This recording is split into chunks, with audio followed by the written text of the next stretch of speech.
Okay, magandang araw po sa ating lahat.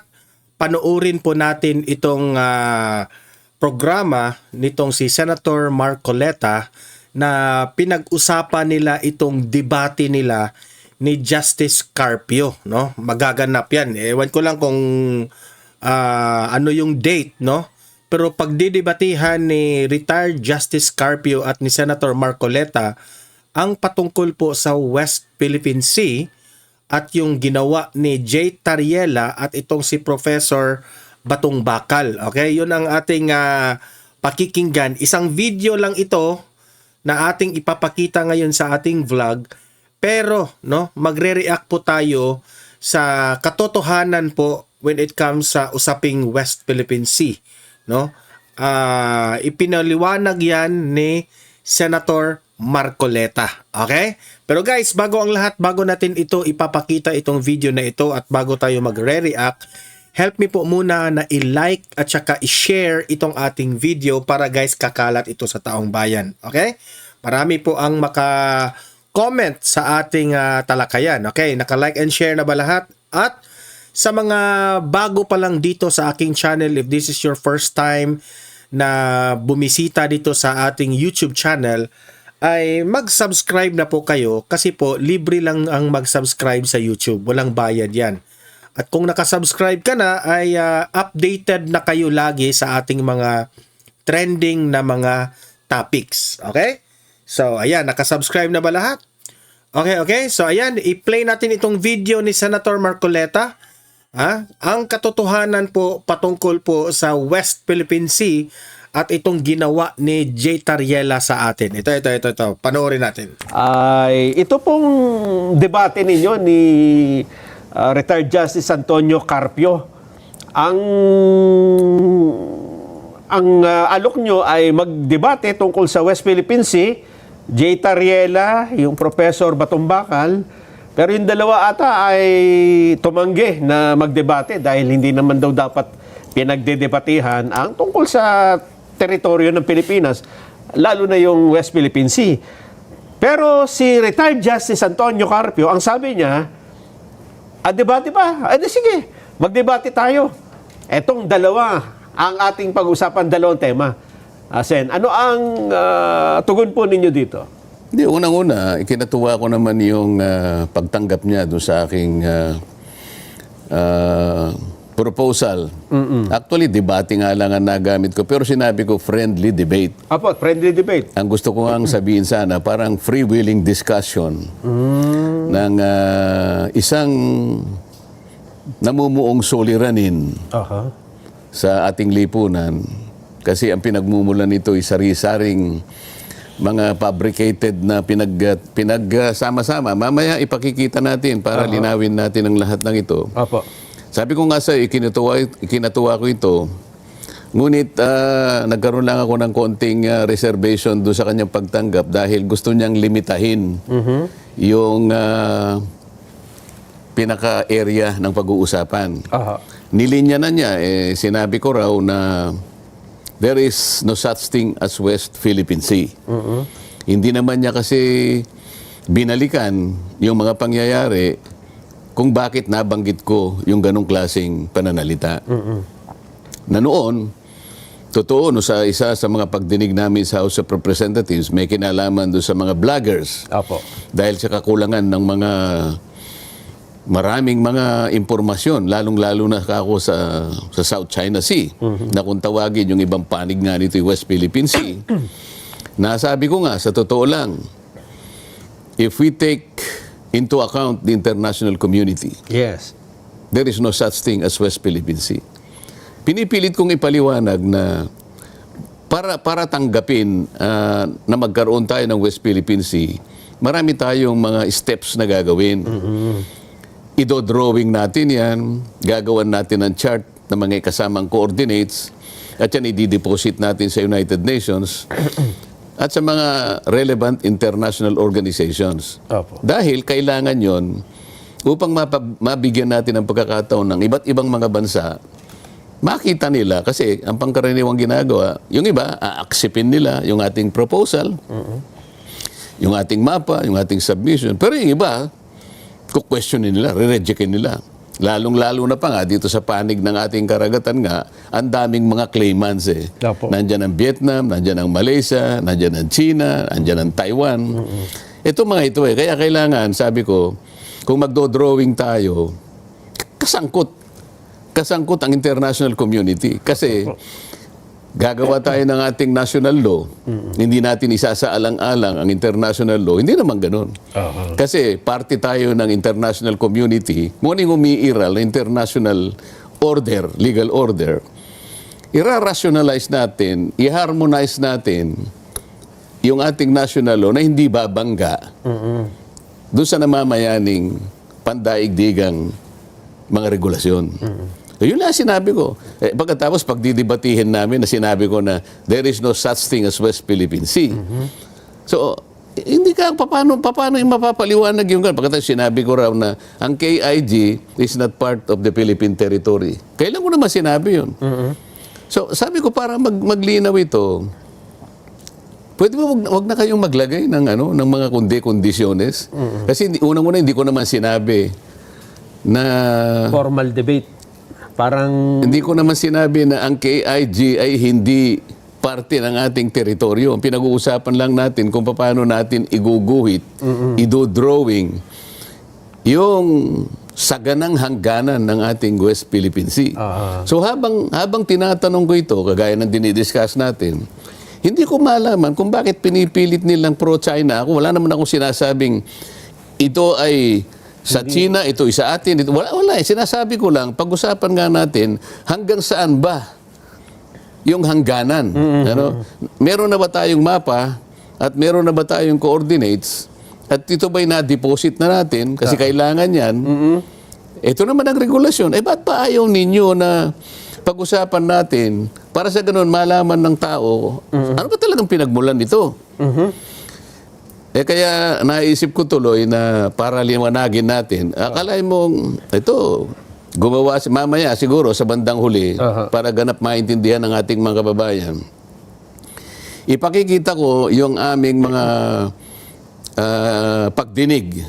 Ito, ang pagdinig na ito naganap dun sa Commission on Appointments na kung saan nakaharap yung 34 na opisyal ng ating armed forces. Doon ay makikita ninyo, nagtatanong ako, sumasagot yun, pero si Senador Ping Lacson, in-splice niya, kung ano yung tanong ko, yung sagot na iba yung ilalagay niyang parang isinagot. parang inedit.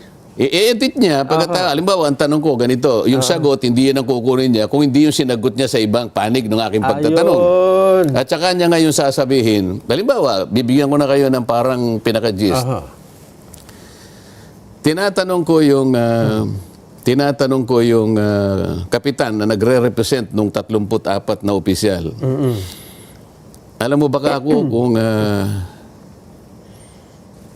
Alam mo baka ako na yung, halimbawa, yung 4 na occupied territories natin sa KIG ay lampas sa ating exclusive economic zone. Hindi niya masagot yun. Ibig ko sabihin, hindi niya alam. Nasa loob po. Hindi sinabi ko, Kapitan, maging honest ka lang sapagkat ako, I will not take it against you. Sinabi ko nga sa'yo na ako'y naniniwala na lahat kayong ngayon na nandito sa harap namin ay kailangan kayong makonfirma sa araw na ito. Kung hindi mo alam, sabihin mo lang. Kasi ang totoo, nasa labas talaga sila. Tapos tinatanong ko, kaya ko nasabi yun, kaya kita tinatanong dahil nga ako sa napakahirap talaga yung kung paano natin lalagyan ng hangganan yung West Philippine Sea base sa mga batas nating ginawa. Tingnan ano. Sabi niya, basta hindi niya masagot eh. Sabi ko, napakahirap. Sabi ko, sinabi ko yung mga obstacles, Yung mga legal obstacles, galing na rin dun sa mga artikulo ng UNCLOS. At yung iba pa nga, ay galing na rin dun mismo sa award. Yes. So sabi ko talagang imposible. Alam mo, Kapitan, para magawa mo yan, you will give up. Para madali. Para madali ang gawain mo, you will have to give up the KIG. Parang ganun. Or yung ibang features na ating inoccupy. So yung pinag-uusapan dito is a theoretical scenario. Kasi nga, mahirap eh. Hindi lang mahirap gawin, imposible na gagawin dahil nga ang daming obstacles. Isa na doon, sabi ko, ma-appropriate mo yung high seas na ipinagbabawal ng Article 89 ng UNCLOS. Doon pa lang, barado ka na. Babara ka sa Article 7, babara ka pa sa Article 47. So talaga ka kung di ko maisip kung paano mo gagawin. Ngayon, para madali, i-give up mo siguro. Parang ganon. So, I am not advocating to give it up, but I am only trying to reinforce the argument na mahirap talagang gawin. Di ba? So parang sa logic kasi, tinatawag namin yan na partial contraposition. So, kung hindi nila maintindihan yun, nasa kanila yun. Ano?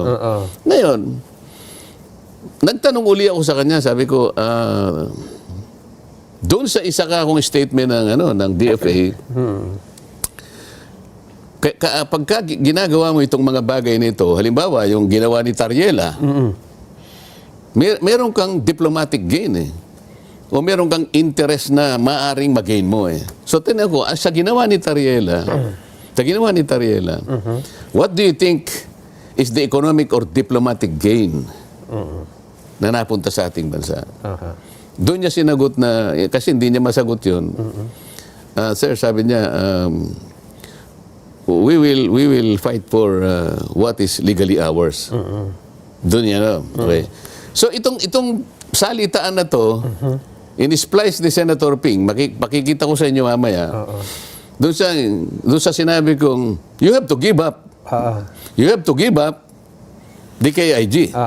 Tapos dinugtong niya yung sagot na we will fight for whatever is. Na para bang yun ang sinagot niya sa akin. Na hindi mo dapat i-give up ito. Parang gano'n.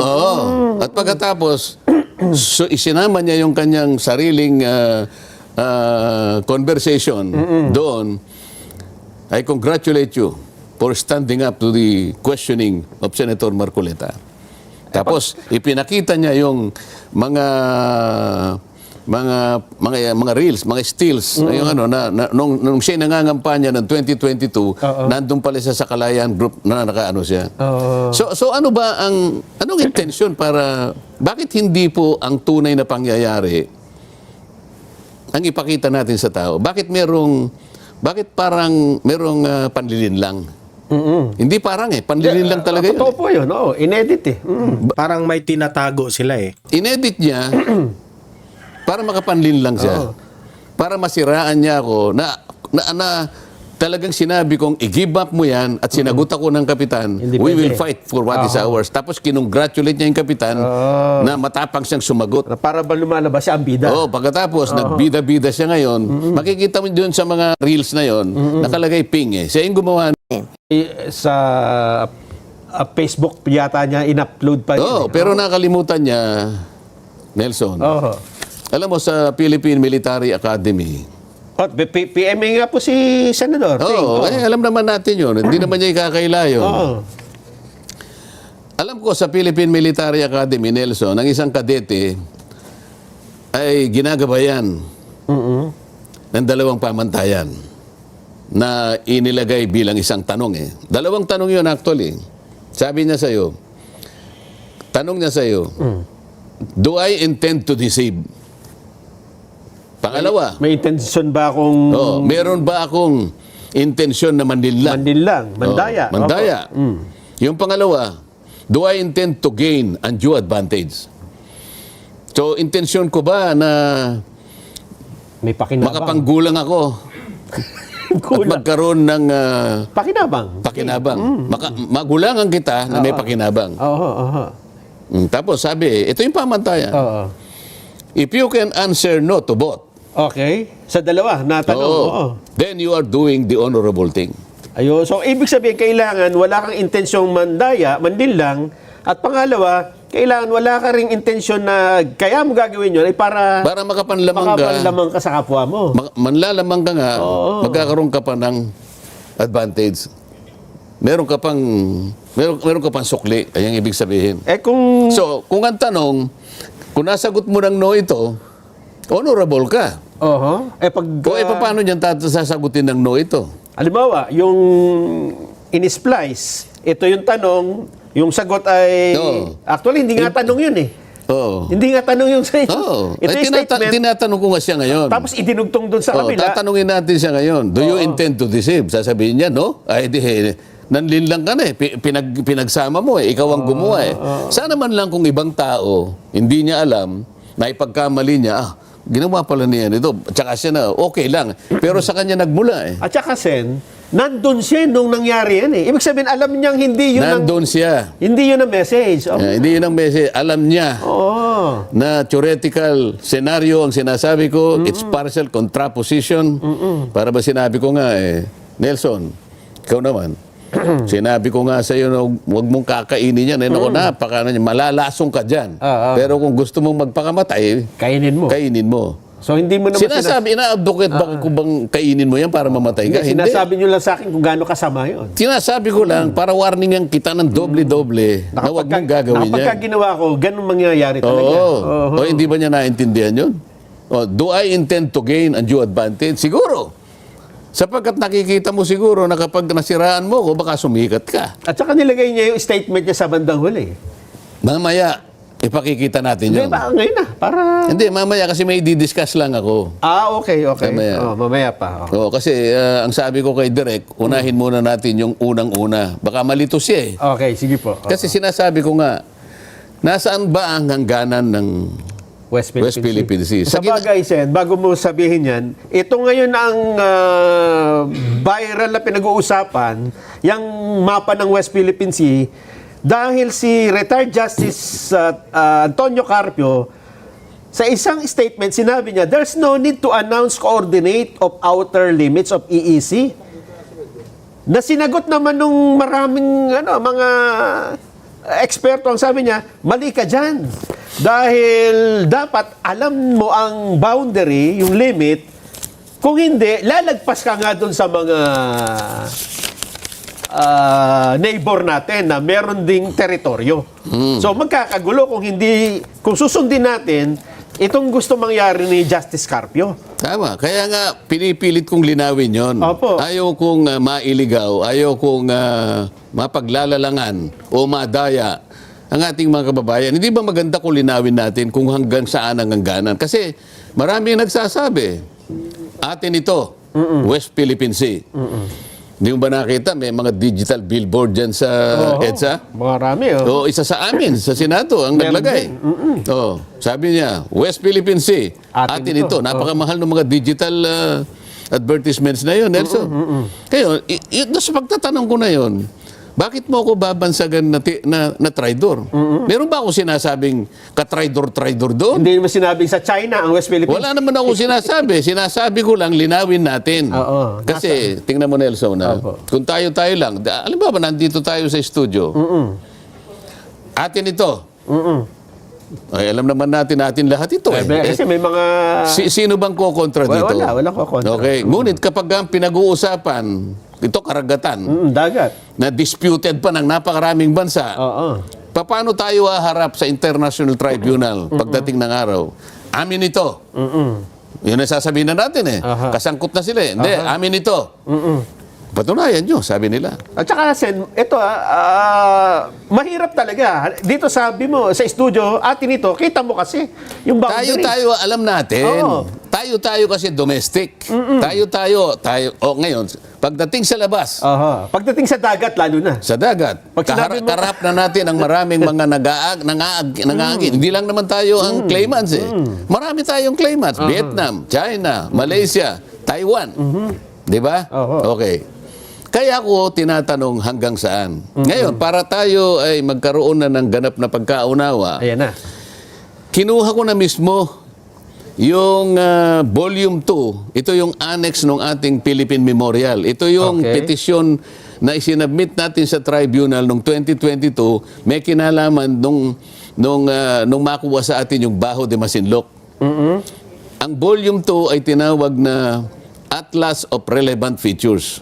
Doon ay nakadrawing ang Sige, pakita natin yung, pwede natin ipakita yung isang slide, direct.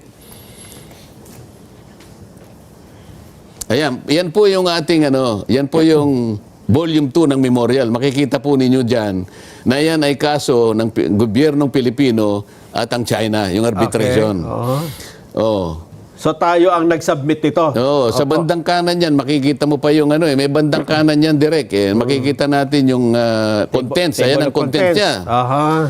Diyan nakalagay, gusto ko lang ipakita, ganyang kalawak yung volume 2. Dami. Oo. Yan ang volume 2. Ngayon, ipakita natin yung susunod na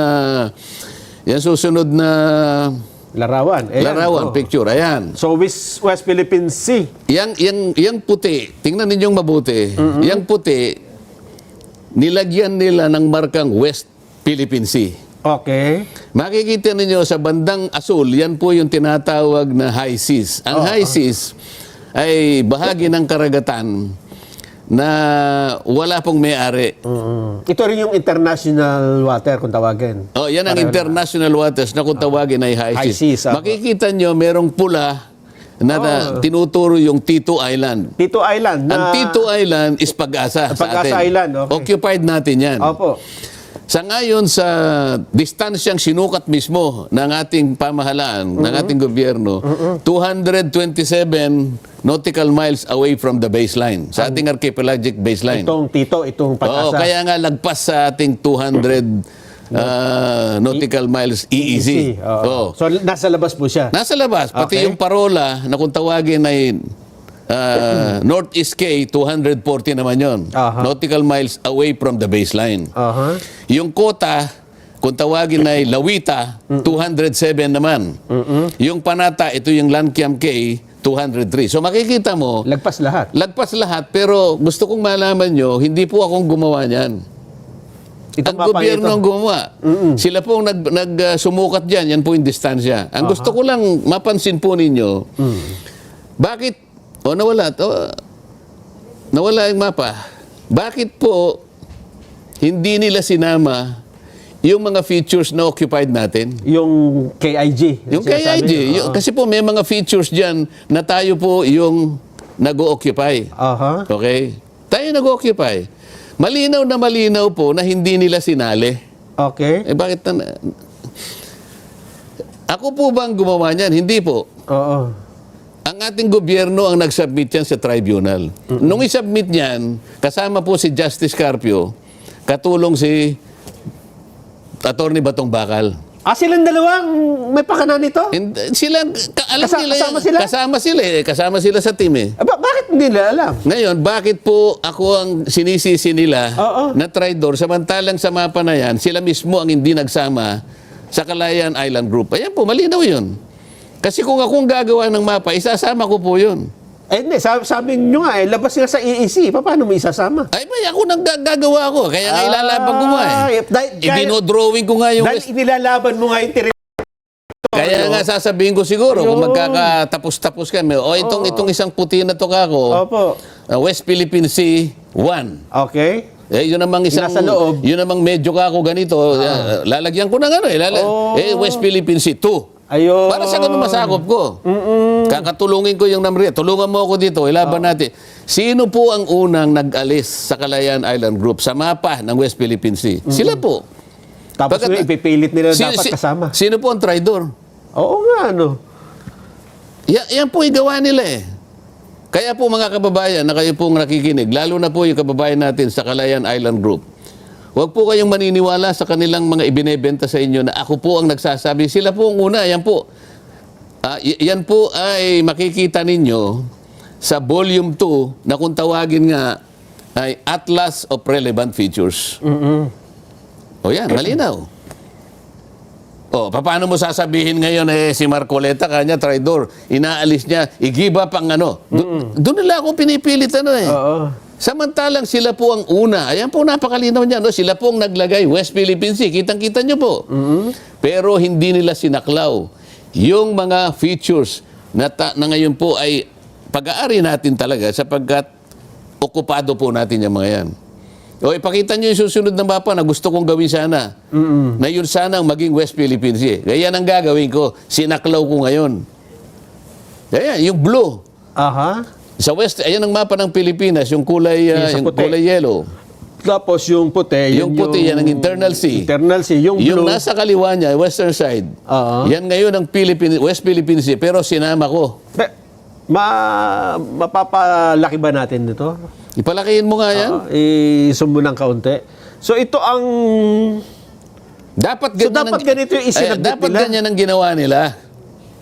Ito tong Spratlys na sa baba. Oo nga, ano. Oh, kasi makikita mo diyan masasama pa yung mga malalayo talagang features. Pero kasi dahil meron silang territorial sea, Oo. pipilitin ko ang NAMRIA, humanap ka ng malilit na bato para maidugtong natin talaga yan. Oo. Eh, di ba sen bawal nga ito dun sa 2016 arbitral ruling na Ilalabang ko nga kasi ito nga nasakop na natin ng high seas, Nelson. Okay. Bakit? Ito itatanong ko sa kanila. Oo. Doon sa kaso ng United Kingdom at saka yung Mauritius, Oo. in-enclose nila yung Chagos Archipelago. Nakakuha sila sa high seas. Aha. Kaya kailangan nilang i-deposit eh. So ilalaban mo lang talaga. Pagkatapos meron pang isa. Yung Brazil. Yung St. Peter at saka St. Paul, in-enclose niya. Nakakuha siya uli sa high seas. Kagaya ng gagawin natin, makakakuha tayo eh. Oo. Ngayon, hanggang ngayon wala pang nag-o-object sa ginawa ng Mauritius at saka ng United Kingdom at saka sa ginawa ng Brazil. Ang problema, Sen, nag-submit na sila nung hindi kasama yung kay IG. Anong epekto nun? Hindi yun nag-submit kasi sila, mali nga eh. Oo. Ngayon, May ano ba yun? May epekto ba yun sa batas yun na ito na sinabit mo tapos yung doktrina ng Estoppel. anong ibig sabihin nun? Ginawa mo na ito eh. Niloloko mo ba kami? Ito yung ginawa, tapos papalitan mo. Yun ang sinasabi ko. Ibig sabihin, Sen, yung ginawa nilang mapa ni na Carpio at ni Batong Bakal. Hindi ko sinasabing silang gumawa. Ibig sabihin, yung Kasama sinabit sila nila, nung isubmit nila ito. nagpahina sa ating claim. Siguro. Bakit? Yan nga yung isang mapa, hindi yan. Yung mapang yan ang gusto ko sanang isinabit nila. So dapat nung nakita nila yung isasubmit ito, tinutulan dapat nila yon gaya ng pagtutol nila sa inyo ngayon. Sana. Tingnan mo. Yung mga sinasabi ko sa yung nagtangka na kumuha ng parte ng high seas, wala pang nag-object hanggang ngayon. Maski ang Amerika, hindi nag-object. Ganun ba? Oo. So dito, kung may mag-object man, at least yan ang pag-uusapan. So ang tinatanong ko ngayon, sino ba? Sino ang traidor? Yan po napatunay. Balik nyo yung unang mapa. Balik nyo yung unang mapa. Ayan. Malinaw na malinaw po diyan. Silang nag-drawing ng West Philippine Sea. Hindi po nila sinama Ang KIG. yung Kalayaan Island Group. Kaya po kayong mga nakatira diyan, alam na po ninyo kung sino ang traidor diyan. Mamaya i-discuss natin yung una kong diniscuss, bakit nila ginagawa ito? Bakit sa akin nila pinupukol ito? Mamaya ikukwento natin. Saan na tayo? Doon tayo sa punto ng coordinates. Yes. May nagsasabi kasi hindi na kailangan yan. Ayun nga, Yun na nga po. para maging malinaw kung ano talagang sinasabi, doon tayo sa eksaktong sinabi. Oo. Ang sabi po ito nakita ko ito ilang araw na eh at maraming nag-share nito na mga supporter ng konseptong ito ha. Ang sabi dito, the rights of a coastal state over its continental shelf exist ipso facto and ab yan. initio by virtue of its sovereignty over the land. The territorial sea and the continental shelf were the exclusive economic zone and extended continental shelf are considered integral natural extension of the coastal land territory. This is expressed in the international law principle of the land dominates the sea. A coastal state has an inherent rights to its continental shelf without need of any formality, announcement, proclamation, or occupation. There is therefore no need to proclaim the coordinates of the outer limits of a coastal states. Sino nagsabi niyan? Justice Antonio Carpio. Ulitin mo nga kung sino nagsabi. Retired Justice Antonio Carpio. Yun ang principle. Okay. International principle. in an ideal world, tama naman yun eh. Pero, ideal ba yung mundo natin, Nelson? Lalo na dito sa Pilipinas, yung pinag-uusapan. Exclusive economic zone at saka yung ating continental shelf. 200 nautical miles away from the baseline. Opo. Okay? Ilan ang nag-overlap na water system dyan? Isa-isayin natin. Sa bandang norte, meron tayong problema, nag-overlap nasa Taiwan at saka China Yan. because of the Pratas Island. Okay? Bandang norte pa rin, nagkakaroon ng overlap ang ating Philippine Sea at saka yung Basi Channel. Ito ay problema natin sa Japan at saka sa Palau. Baba tayo sa south. May problema tayo dahil sa Sabak Lane.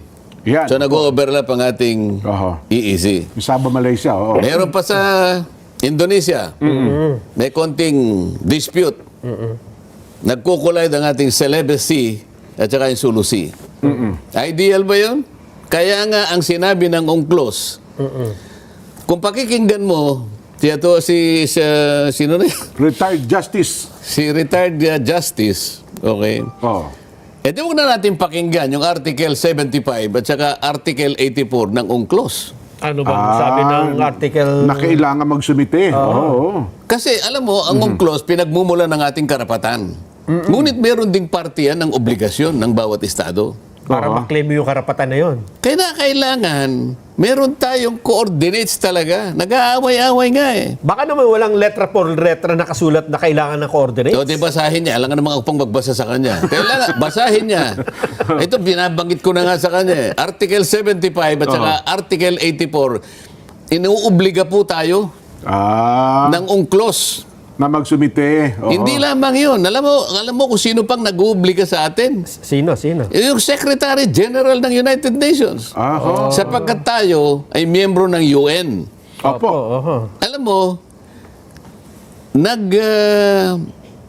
nag-i-issue ng regular na paalala ang United Nations na tayo ay mag-comply doon sa mga regulatory issues. Kagaya, pinagsasambit tayo ng coordinates talaga. Aha. Alam ba nyo ngayon, isipin, ito, kailangan malaman ninyong dalawa ito. Obligasyon ito Opo. ng isang partido ng isang treaty. Okay? Kailan ba tayo nag-sign sa UNCLOS Gen? Kailan pa? 1982. 1982 na pala. Niratify ng ating pamahalaan 1984. Okay.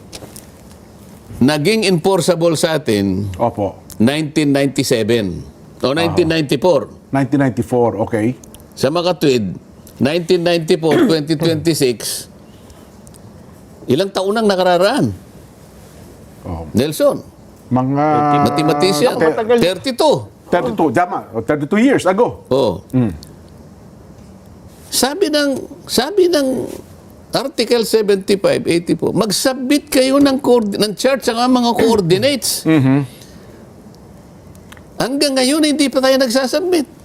32 years nang nakakaraan. Babasahin ko na para akala ano nyo lang yan Oo. Interpretation. So yan, nakita na niya. Ayan, Basahin mo. Article 75. Part of the convention's provision on the exclusive economic zone requires coastal states to provide publicity for charts or list of geographical coordinates. Yan. Ulitin mo nga yun. List of geographical Ayan, coordinates sana nakikinig yan. defining the outer limits of their EEZ. Oo. Ibig sabihin, Sen, parang talagang banggaan no? Hindi ba obligasyon yun? Ibig mo sabihin, ikaw pinangangalandakan mo ang karapatan mo sa UNCLOS, pero yung obligasyon, hindi mo tinutupad. Aha. Dalawang bagay yun, Nelson Tama. Alamin mo ang karapatan mo, sinasaad sa UNCLOS, ngunit gampanan mo ang pananagutan mo, ang obligasyon mo na nakasaad din dito. Aha. 84, ano sinasabi ng 84? Yan. Hanggang 75 lang po ito. Sige, basta total nabasa niya na yung dito pa lang, dito pa lang tapos na Wala na tayo po. O bakit niya sinasabi? Sinong paniniwalaan mo ngayon? Yung UNCLOS o yung sinasabi niya? Aha. Makikita po ng natin ngayon. Bakit po kailangan ng coordinates? Ang dami po kasing disputants eh. Ang daming claimants eh. Tama po. Para hindi magulo, yun lamang ano po eh. Yun lamang pong sasabihin ko sa inyo, meron tayong tinatawag na International Seabed Authority. Okay. Yan po ay may kinalaman sa mga vessels na nag-explore po ng oil and gas. Na ganyan, tsaka ibang magnetic minerals, ano? So, exploration naman po ito. Okay. Ibang genetic minerals, I'm sorry, no? Sana kung ang pakay mo lang ay Maritime Scientific Research. MSR. Ayan, kakaraniwan may consent na yan kasi kailangan ng pangmundong ano yan eh. Ano yan eh, agham yan eh. Science. Para malaman natin kung Ganun ano. pala yun. Yan, walang masyadong problema yan eh. Masyadong tututol. Pero pagka pumalaot ka at ang gagawin mo ay exploration, oil, gas, Ayan. and genetic minerals, i-guide ka ng Seabed Authority kasi nasa ilalim na yan. Kaya nga yung continental shelf mo, kailangan yan eh. Opo. Kung wala kang coordinates, hindi ka basta makakapasok dyan. Ayun. Sasabihin ng ano, pag may coordinates, di kung wala kang kaya pala pasok ng pasok sa atin yung mga yan eh. Paano? Kasalanan lahat ni Justice Carpio. Sinabi niya, hindi na dapat magkaroon ng coordinates. Kaya siguro po ngayon, papasukan tayo ng lahat ng mga nag-i-explore na yan. Sisihin po ninyo siya. Kasi ayaw niya magbigay ng coordinates eh. Hanggang ngayon po, ay wala pa po tayong coordinates pagkatapos ng 32 taon. Alam niyo kung bakit? Ayoko. Kasi pinayuhan nga ni Carpio na wag na maggumawa. Kaya nga siguro. Ngayon, madali namang kwentahin. Na pag sinasabi natin, alam mo, sinabi ni Jen, sinabi ni Nelson, sinabi ko na rin, hanggang ngayon po, after 32 years, bakit hindi po tayo makapag-submit, makapag-deposit ng chart at geographic coordinates? Mali ka naman eh. Kapag ang dami na namin puntahan po ninyo yung website po ng Division for Ocean Affairs and the Law of the Sea. Dualos. Real time po ito. Yan po, ibibigyan po kayo ng update kung ano po ang naisubmit na natin. Tayo, transparent tayo eh. Ang sinasabi natin dito puro totoo. Walang panlilinlang, walang pandaraya, walang panliligaw. Yan ang patakaran ng istasyon na ito. Hindi kagaya ng senador na binanggit natin kanina, yung tanong ko, kinuha niya sa ibang sagot. Pinaglalaban niya at pagkatapos papasok siya, parang akala mo siyang national hero. Mamaya, i-discuss natin. Alam mo kung bakit nila ina-avoid ang coordinates? Hindi nila talaga kayang gawin ito eh. Ganun ho. Talagang imposible gawin, ano? Samantalang hindi naman siyang gagawa. Ang NAMRIA ang gagawa niyan eh. Di tulungan natin ang NAMRIA. Pagtulong-tulungan natin, ilaban ang saganang atin. Kung mahirap, hindi baling mahirap, pero tangkain natin, kagaya ng ginawa ng Mauricio, sinasabi ko sa iyo. Kinuha nila yung parte ng high seas para makapag-declare sila ng Chagos Archipelago. Ang Brazil, in-enclose nila yung St. Peter at saka yung St. Paul, taking part of the high seas. Iniintay nila kung may mag-object. Fortunately, walang nag-object. Kahit na ang Amerika hindi nag-object. Baka sakaling maging katanggap-tanggap yun. Ano? Bakit hindi natin gawin? Ba't di natin ilaban? Hinahamon ko lang sila dito pagkatapos ako ngayon ang gagawing traidor, senador. Hindi kasi nila kayang gawin. Alam mo kung ba't tinatago ang coordinates? Bakit daw po? Bakit? Nakakalimutan na ba natin ang bangungot tungkol sa flood control? Kaya tayo nagkanda... nagkaganto-ganito, nagkagulo-gulo na. Nagkahetot-hetot, sabi nila. Hindi ko alam. Kasi nga, yung coordinates mali-mali. Coordinates din. Coordinates din ang problema eh. Yes. Nakita mo? Wala naman palang ilog doon. Pati ang Pangulo na namali doon sa Kaya coordinates nga, yan. isip-isipin mo yung discrepancy between, sabi ko, between 70 meters to 400 meters. So may nawawalang river, may nawawalang lake, may nawawalang kung ano-ano. Coordinates, napaka-importante. Yes. Ngayon, uulitin ba ninyo ang nangyari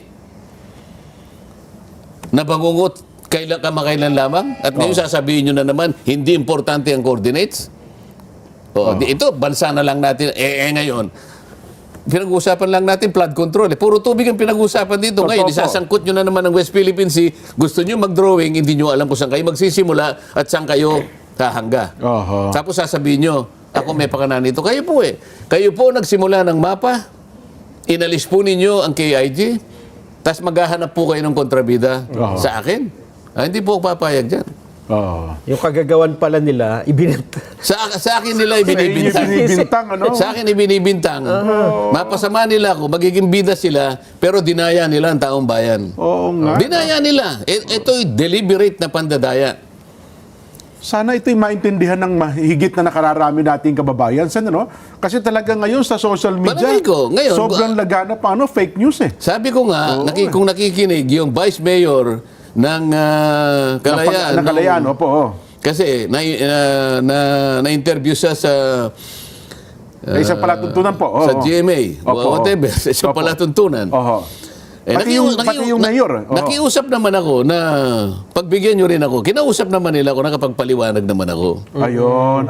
Ganun po. Oo, kaya unti-unti naliliwanagan sila ngayon. Oho. Pwede ba nating ipasinag yung parte na pinagsama-sama, in-splice ni Senator Ping para lang palitawin niya, para lang imalin niya, dayain niya, iligaw niya, linlangin niya ang mamamayang Pilipino.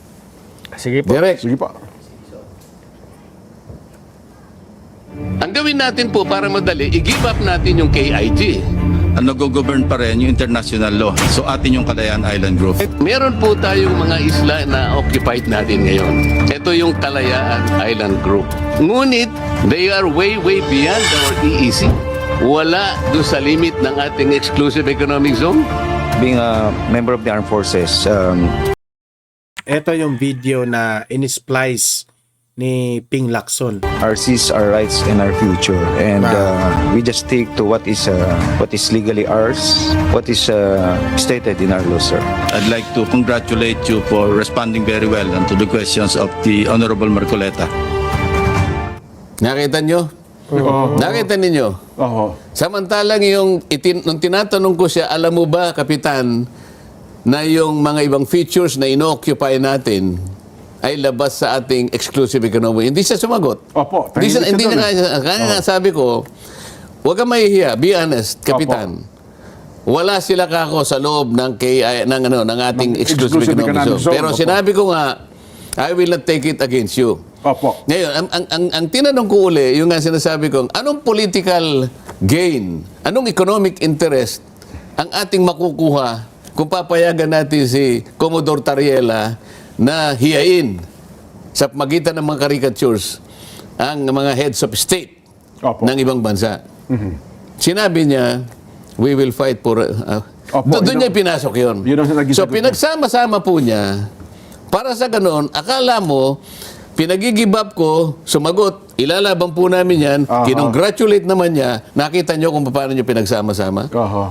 Na para bagang ang dating, kinakampihan niya yung si Captain Pilar kasi nga Oo. yung mga sagot daw niya. Samantalang Sa mga ang tanong pinag-uusapan naman namin doon, nung i-give up mo ka ako, Oo. para hindi ka mahirapan sapagkat hindi mo maido-drawing talaga ang West Philippine Sea. Ang layo. So, gusto ko siyang tulungan sa kanyang paghihirap na sagutin na talagang kung nga yung mga Namria, hirap na hirap siya pa kaya. Oh, yung kapitan. Oh, talagang hindi mo kako magagawa. Para magawa mo yan, para makumpleto mo yan, you give up your KIG. Oho. Doon niya kinuha yon. Oho. O, pagkatapos naglabas siya ng marami pang mga pagpapahayag. Hindi ko lang naibigay kayo, pero babasahin ko. Kasi feeling niya, Sen, mukhang ano. Ito, pakikita ko, gawa niya ito. Sa kanya galing ito, babasahin ko lang. In geopolitics, sabi meron niya. doon tayo. Sige, ipakita niya sa ano. Itong ganito? Yes. Yan. Sige. Sige po, ano po laban, Sen? Habang Sabi yan. niya, in geopolitics, Okay. the most common sources of information are technical intelligence and homegrown traitors who are willing to sell their country in exchange for what's in it for them. In intelligence operations, it is called recruitment in place.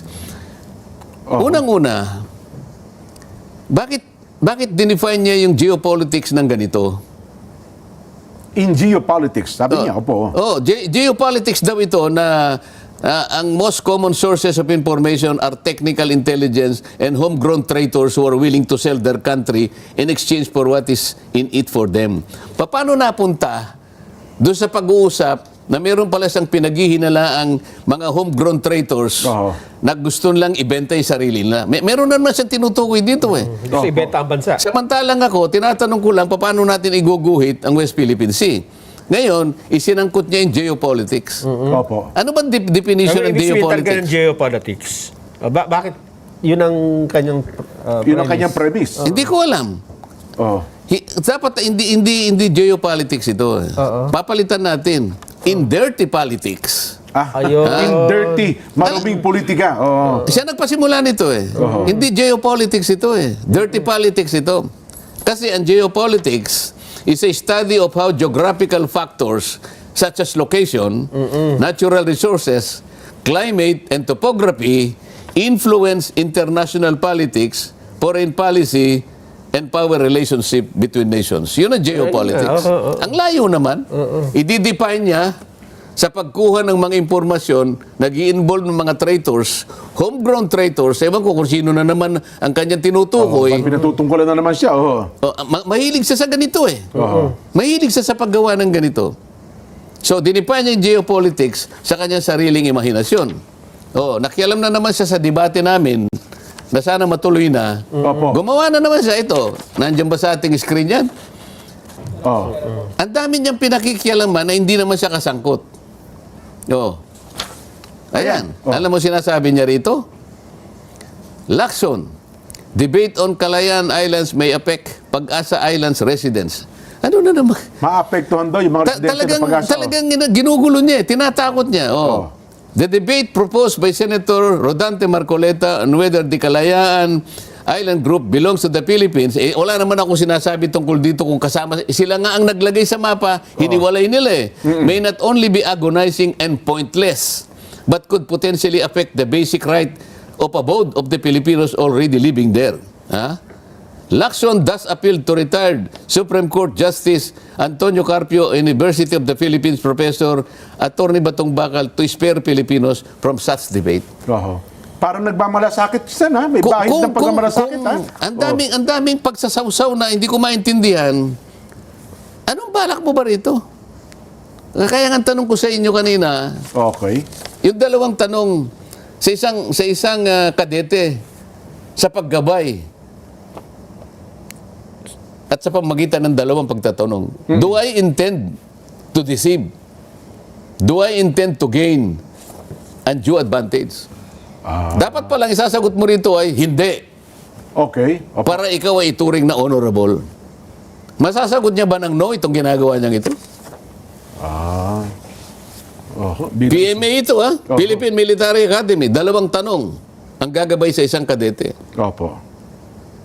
Bakit niya, ito yung tinatanong ko sa kanya, ba't niya ginagawa ito? Ito pa sa Twitter, X. An earnest appeal to Justice Antonio Carpio, Attorney J. Batong Bakal. Let's spare our country, especially our kababayans from Barangay Pag-asa, KIG, Palawan, from the agony of another pointless debate that might put into question their basic right of abode.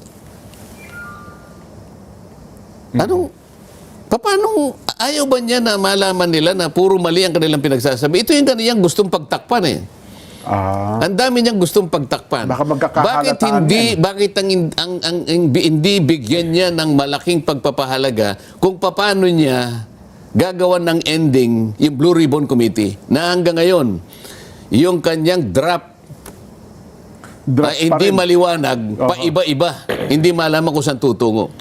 Ano bang ginagawa niya? Ito ba'y para palabuin ang issue ng flood control? Doon pa lang ito yung hinahanap sa iyo ng tao. Dito ka hinahanapan ng output. Ninakaw, nilimas ang kabang bayan. Pero pa iba-ibang pinatutungkulan. Sabi niya, i-charge natin si ganito. Ngayon, hindi na natin i-charge naman. Ano ba talaga? Saan ba talaga patutungo ito?